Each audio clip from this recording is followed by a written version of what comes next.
Hola mentes inquietas, hoy traigo un vídeo muy esperado que...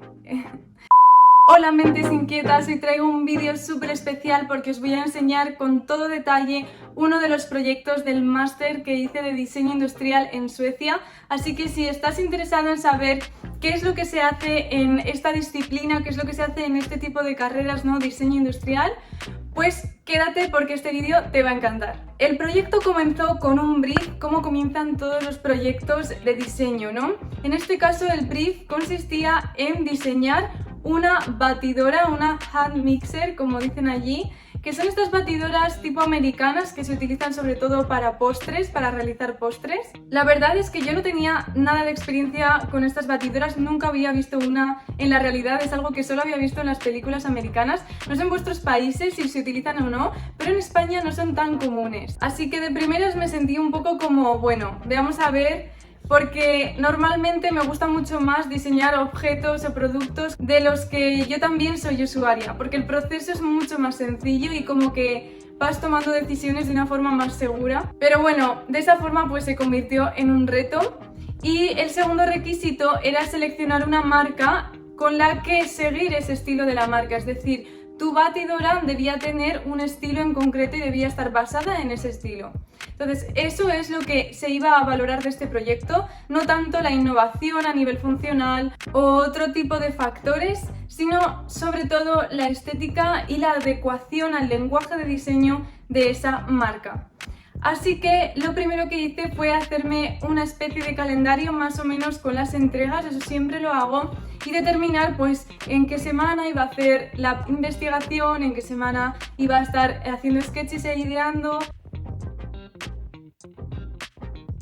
Y bueno, lo primero de todo, lo primero que hice fue investigar sobre la marca que me tocó, que fue Leica. Leica es una marca de fotografía de cámaras. La verdad es que tiene una tradición muy grande detrás, llevan fabricando cámaras desde los inicios, fueron unos de los pioneros y su estilo se ha mantenido desde entonces hasta ahora, incluso en su logo. Creo que como en 10 años no han cambiado nada de su estética. Sí que tienen algunas cámaras con un estilo un poco más moderno, un poco vintage, como intentando hacerlas modernas pero vintage, que se salen un poco de la estética Leica, pero en general sus cámaras pues se reconocen por tener esta estética muy tradicional, ser cámaras de calidad.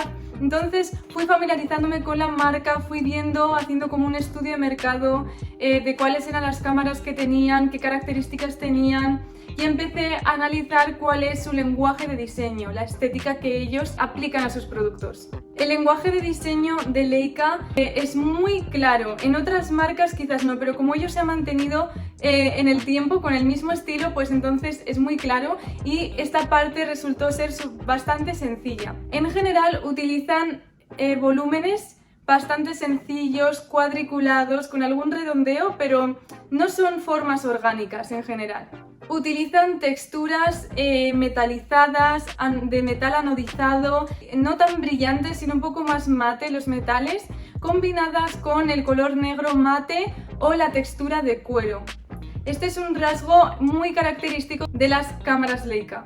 Así que de esto podemos identificar también los colores, que son sobre todo el gris, el negro y el rojo para los detalles. Utilizan redondeos pequeños, muy pequeños. En general sus diseños son bastante esquinados, como con esquinas, no intentan como hacer todo orgánico y redondo, aunque sí que utilizan los volúmenes como cilindros y sobre todo formas un poco más rectangulares y cúbicas. Bueno, y una vez que pude analizar la marca tanto de valores que ellos tenían como de estética, lo siguiente que hice fue elaborar mi propio mood board que me iba a permitir tener estos elementos de una forma más abstracta, no aplicados en una cámara, sino una especie de abstracción, ¿no? De extraer ese lenguaje de diseño de la cámara y abstraerlo a un mood board donde no hay un objeto que lo condicione, y de esa forma ya podía tener un mapa visual muy claro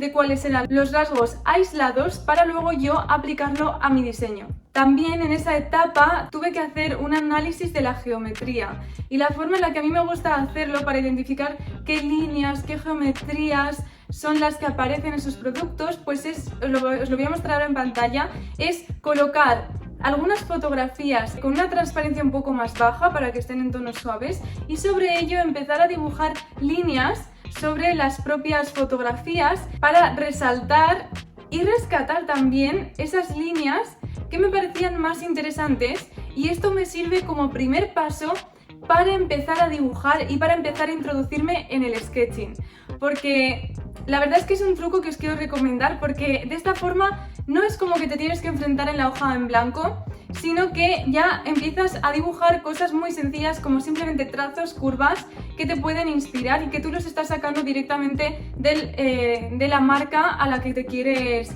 acercar, ¿no? Entonces ya tenía como toda la información para empezar la siguiente etapa. Hasta ahora era la etapa de investigación y ahora iba a empezar la etapa de ideación.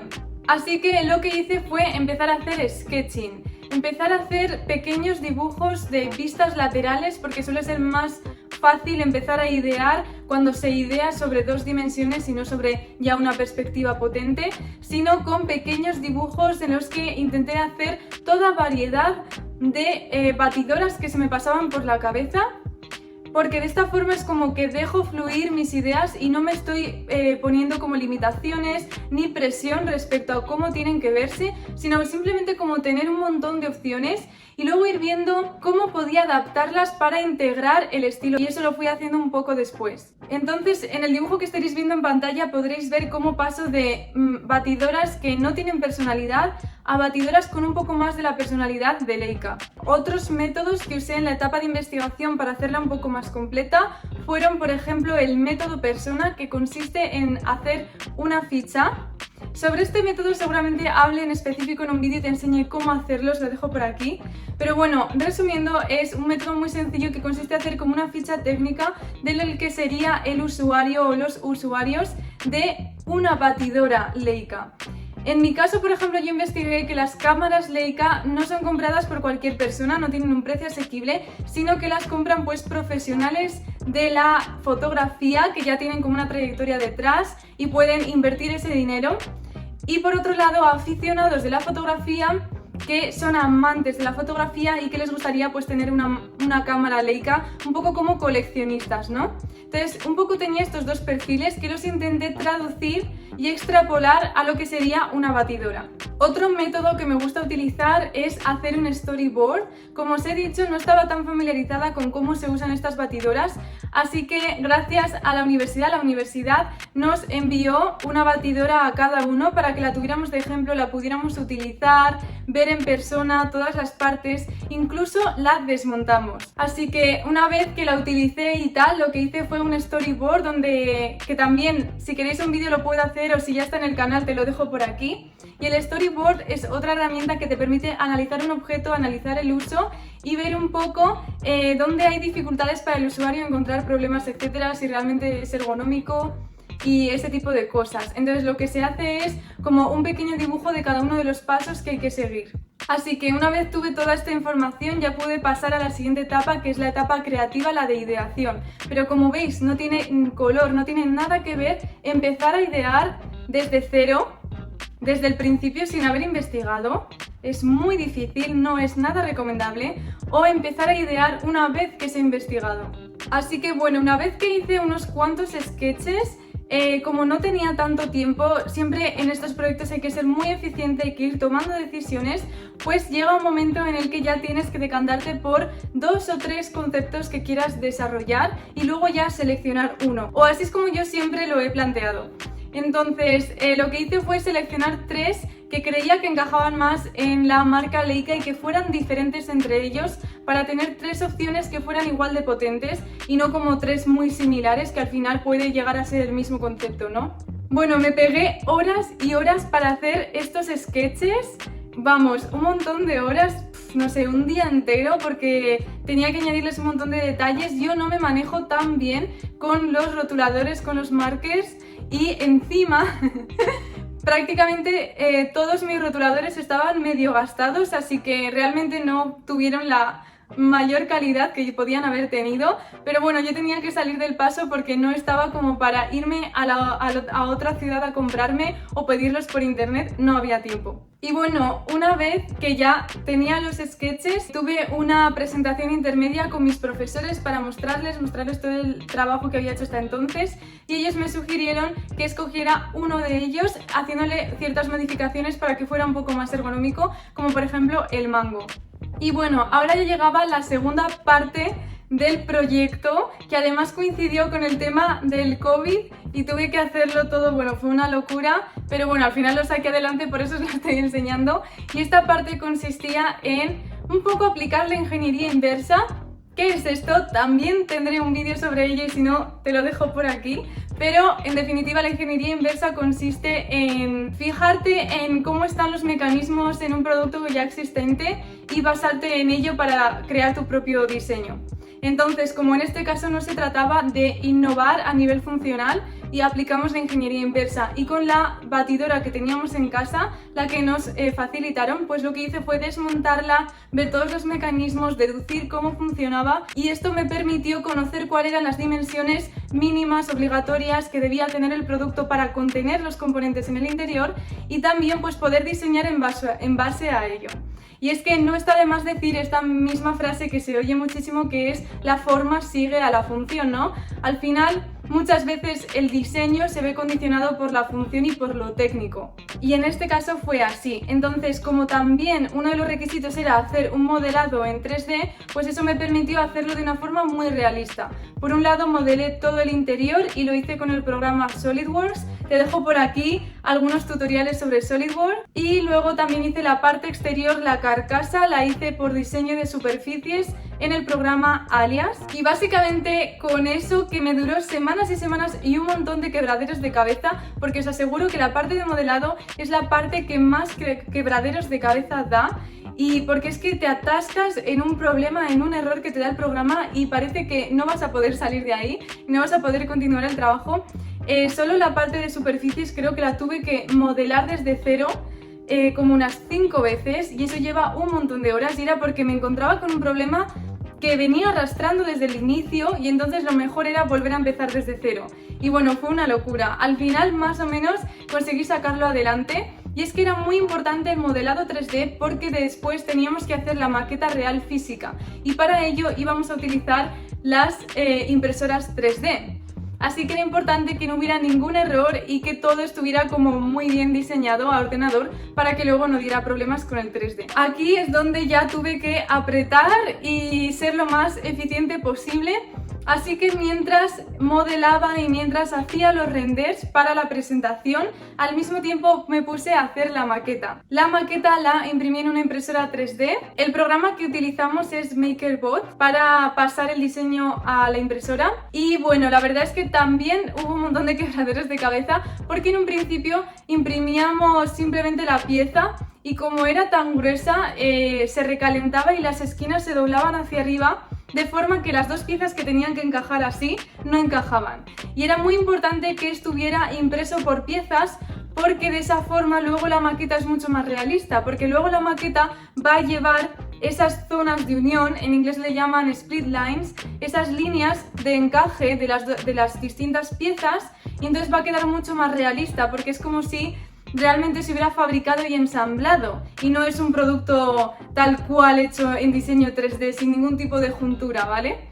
Así que era muy importante. Y bueno, ahí tuvimos un poco lío, y lo que hice al final fue poner unos discos en las esquinas, así que atentos a esto, unos discos en las esquinas que permitían pues que esas esquinas que se levantaban por tener poco peso, pues al tener ese peso extra ya todo quedaba plano y luego encajaba todo bien. También es importante el tema de las tolerancias cuando imprimís en 3D, porque puede dar un poco de problema al encajar las piezas. Y bueno, ya por último vino la parte de realizar la maqueta, que aunque bueno aunque lo imprimí en 3D no era suficiente, porque en esta universidad te piden que sea una maqueta, un producto que sea vamos, que no se note la diferencia con una real. Tiene que parecer súper realista y eso lo valoran muchísimo. Depende de la universidad esas cosas. Por ejemplo, en la universidad mía en España no pedían maqueta, solo el modelado 3D ya era suficiente. No pedían maqueta, era algo opcional y las maquetas que hacíamos ahí no tenían para nada la calidad que se hacen aquí en el máster de Suecia. El proceso que yo suelo seguir es lijar muy bien hasta que quede una superficie muy lisa, echar primer, esto hacerlo varias veces y una vez que está la superficie muy lisa, sin huecos ni nada, entonces aplicar una capa de pintura que normalmente yo lo aplico con un spray. Todos los pasos detallados de cómo hacer una maqueta también quiero hacer un vídeo sobre ello, así que si está por el canal te lo dejo aquí, aplicando el color con spray, distintos colores, el metalizado, el negro. También fue una locura porque tuvimos que ir andando hasta las afueras para poder comprarlos. Es un tema lo de comprarte solo lo estrictamente necesario que tú crees que vas a usar para hacer la maqueta, que luego se te gaste, que tengas que ir otra vez, porque uno no quiere pasarse de comprar cosas, ¿no? Porque luego pues es un gasto innecesario, que además son bastante caras estas cosas, así que bueno, también eso fue un poco lío, pero al final con constancia yendo ahí día tras otro en el taller, tardes y noches, una cosa detrás de otra, pues al final pues conseguí hacer la maqueta, conseguí tenerla lista para la entrega. Aquí es importante, sobre todo a la hora de aplicar las capas de pintura, que tengáis en cuenta que tardan como 12 horas y es recomendable dejarlo 24 horas secándose, así que eso tenerlo en cuenta. Y para ensamblar las piezas simplemente las ensamblé y ellas encajaban perfectamente y añadí unas gotitas de superglue para asegurarme de que iba a estar todo bien fijado. Y por último, las varillas, para que se viera realista utilicé las varillas que ya venían de la batidora que nos facilitaron y las pegué en mi maqueta, entonces de esa forma pues ya tenía el aspecto global. También os recomiendo que si hacéis una maqueta de algo que sea electrónico, hagáis un agujero donde iría supuestamente el cable, y si tenéis un cable que podáis utilizar, pues eso también le va a dar un toque más realista para cuando hagáis las fotografías. Por último, también para completar la presentación y acabar el proyecto, dedicamos también unos días a hacernos fotos, y en esta parte os recomiendo que os acordéis de llevar las uñas decentes para las fotos, que no es la primera vez que me pasa que hago las fotos y se ven las manos mal. Eso es una tontería, pero en realidad marca mucho la diferencia, así que tener eso en mente. Y por otro lado también que obviamente vosotros vais a hacer las fotos a vuestro producto, pero que no os olvidéis de que aparte de hacer fotos profesionales del producto, para la presentación, también os hagáis fotos vosotros con el producto, fotos que sean originales. Aprovechad para pasároslo bien y para tener recuerdos de ese producto y de vosotros, ¿no? O sea, nosotros hicimos algunas fotos divertidas. Tampoco teníamos mucho tiempo, pero bueno, yo os lo quiero aconsejar porque yo siempre pienso que es muy importante disfrutar de todo el proceso de un proyecto, porque al final conlleva mucha involucración, tanto a nivel mental como físico en el taller. Lo importante es no sufrir tanto, ¿no? Se sufre, pero tomártelo un poco con alegría. Luego fue la presentación, lo tuve que presentar de forma online, pero aún así fue muy bien. Hice la presentación que os he estado enseñando durante este vídeo y al final tuve muy buena nota, me pusieron un 10, así que estoy encantada, y de hecho este proyecto lo pude convalidar como trabajo de fin de carrera en mi universidad en España. Así que esto básicamente ha sido todo. Espero que os haya gustado, que hayáis pasado un buen rato conmigo, que hayáis podido ver un poco de la realidad de lo que es estudiar diseño industrial, aunque ya os digo que depende un poco de la facultad, serán un poco más quisquillosos pues o con la maqueta o en la etapa de investigación. También deciros que este proyecto no ha sido solo esto, sino que normalmente también debes hacer una memoria donde todo lo que haces lo tienes que ir escribiendo y argumentando y asociando a distinta bibliografía para que pues tenga fundamento, ¿no? Cada una de tus decisiones de diseño, cada uno de los pasos que has seguido, todo tiene que estar justificado. Y que al final, si tú haces un producto justificado, va a ser un producto coherente. Con eso es con lo que quiero acabar. Muchísimas gracias por ver este vídeo, nos vemos en el siguiente y como digo siempre, no dejéis de crear.